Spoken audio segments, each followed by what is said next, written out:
Salut à tous et bienvenue dans non pas la première vidéo de l'Energy Saga 3, non, nous voici dans une vidéo un peu plus spéciale car grâce à quelqu'un qui est venu faire chez moi pour m'apporter quelques trucs et qui c'était vachement sympa et on a passé une bonne après-midi, eh bien on a été à Tank Frère pour aller voir s'ils avaient des trucs nouveaux. Et visiblement ils ont ce truc là qui a popé depuis quelques temps que je ne connaissais pas, c'est des boissons à l'aloe vera. Alors ils en avaient déjà des boissons de ce genre là, mais celles-ci je les connaissais pas, nous en avons une à la mangue, une à la goyave, c'est bien ça, parce que j'étais pas certain vu la couleur, ça pouvait être fraise ou framboise, et une dernière à la noix de coco, avec plein de conneries qui flottent dedans, donc ça doit être super épais tout le bordel. Donc wow, c'est plutôt pas mal, et vous voyez d'ailleurs avec les couleurs, hein, super joli, c'est les versions fluo, hein, c'est génial. Enfin, personnel, je sais pas s'il y a du colorant dedans, mais s'il y en a, ça m'étonnerait pas du tout. Enfin, pour la blanche, j'espère qu'il n'y a pas du colorant blanc, ça serait un peu stupide. Alors, donc, qu'est-ce que nous avons comme ingrédients? Alors, il y a marqué avec de l'aloe vera naturel à 30% dedans, donc ils veulent bien nous pousser ça, genre naturel, hein. Et qu'est-ce qu'il y a dedans? En français, ce serait mieux de l'eau, du sirop de fructose, du sucre, de la pulpe d'aloe vera, jusque-là, pas de problème, du jus d'aloe vera, jusque-là, pas de problème.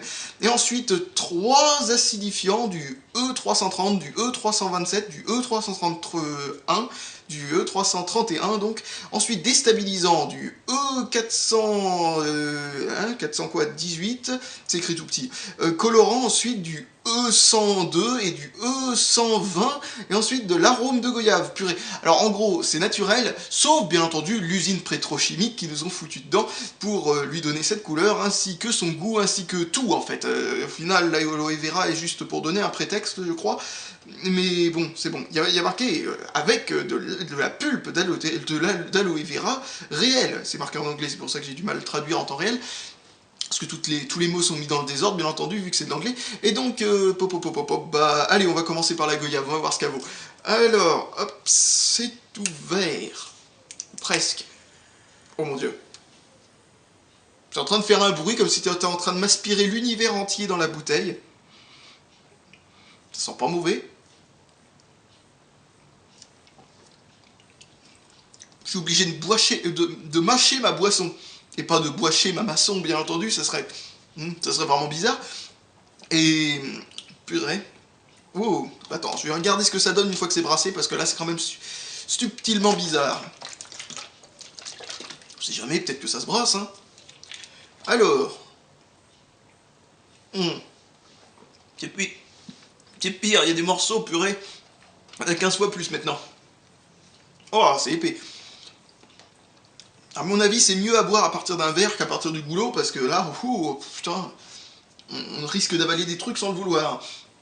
Bon, bah alors ça a un goût de goyave vachement dilué, hein. Et le reste c'est indescriptible. Mais c'est franchement, avec toutes les horreurs qu'ils ont foutues dedans, on s'attendrait à plus de goût, mais bon, pourquoi pas. En même temps, voilà quoi, hein, je sais pas. Voilà, le truc que j'ai le plus identifié dans cette boisson, je crois que c'est l'eau, hein, jusque là. Alors là, ça sent la mangue, hein. Là, on peut pas, y a pas de doute. Encore une fois, ces putains de morceaux qui veulent passer alors qu'il faut pas boire ça d'un coup. Alors j'en ai un qui est passé dans le mauvais tuyau, il va me ressortir par le nez, je sens. Waouh. Bon, alors j'ai connu des boissons avec des morceaux, mais alors ceux-là, ils sont traîtres, hein. Là, c'est vraiment des morceaux ultra traîtres. Je suis obligé de poser les trucs entre tout ce bazar là qu'il va falloir que qu'il va falloir que je, bah, tout simplement que je range, hein, parce que là, ça commence à bien faire tout ce merdier. Donc, alors, je sais pas, tout ça est posé en attente à cet endroit-là, alors qu'il faudrait bien que je... Oh merde, il y a des morceaux qui me tombent dessus maintenant, sur le pantalon, mais quelle horreur. Bon, alors, celui-là a la noix de coco. Non, il sent vachement la noix de coco, lui, par contre. Et il a l'air d'avoir des morceaux d'autre chose que de l'aloe vera, peut-être des morceaux de noix de coco, parce que ça a une couleur différente et une consistance visiblement différente. Enfin, en tout cas, visuellement, c'est à ça que ça ressemble. Putain, bah, je vais regarder ce qu'il y a marqué dessus. Arôme de noix de coco. Ah bah non, bah, visiblement, il y a... Ah si, pulpe de noix de coco, il y en a dans ce truc-là. Et encore une fois, nous avons l'usine pétrochimique de tous les trucs, mais c'est pas les mêmes stabilisants, c'est pas... Ah, il n'y a pas de colorant dans celui-là, ça tombe bien, enfin bon, voilà. Bon, allez, voyons ce que ça donne. Celui-là est moins traître avec les morceaux parce que Les morceaux de noix de coco, ils font moins gelés, vous voyez, donc on les sent. Donc c'est déjà mieux. Mais bon, voilà, hein, encore une fois, nous avons les... J'ai rien dit. Waouh. Ah, je sais. Le coup des morceaux dans la boisson, c'est stupide, je trouve.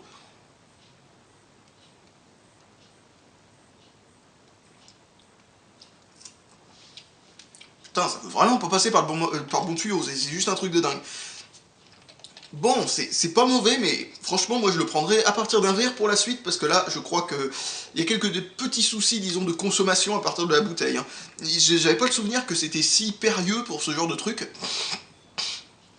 Voilà, quand je dis que ça passe par le mauvais trou, c'est que ça va vraiment me ressortir par le nez, hein, c'est un truc de dingue. Bon, bah voilà, bah, je crois que j'ai fini avec ces trucs-là, c'est marrant, c'est pas mauvais, mais par contre, bon, c'est pas non plus exceptionnel. C'est soi-disant naturel alors qu'en fin de compte il y a plein de cochonneries dedans, et heureusement qu'il les oblige à les marquer d'ailleurs, parce que sinon ils pourraient faire passer la pilule sans aucun problème, sans nous dire qu'il y a des cochonneries dedans, et hop, allez hop. Parce que dessus, ah oui, oui, en plus il y a encore d'autres trucs, il y a marqué pas de gras et pas de conservateur. Ah bah il n'y a pas de conservateur, mais il y a des acidifiants et des stabilisants. Alors je sais pas ce qu'est un stabilisant, mais si c'est pas un conservateur, je sais pas ce que c'est. Hein. C'est fait pour stabiliser, enfin bon voilà quoi. Hein. Bon, c'est bizarre, hein. Pourquoi ils ont le droit de mettre des trucs comme ça quand c'est manifestement pas forcément faux, mais en tout cas très ambigu. Bon bah voilà, allez, salut à tous et à la prochaine.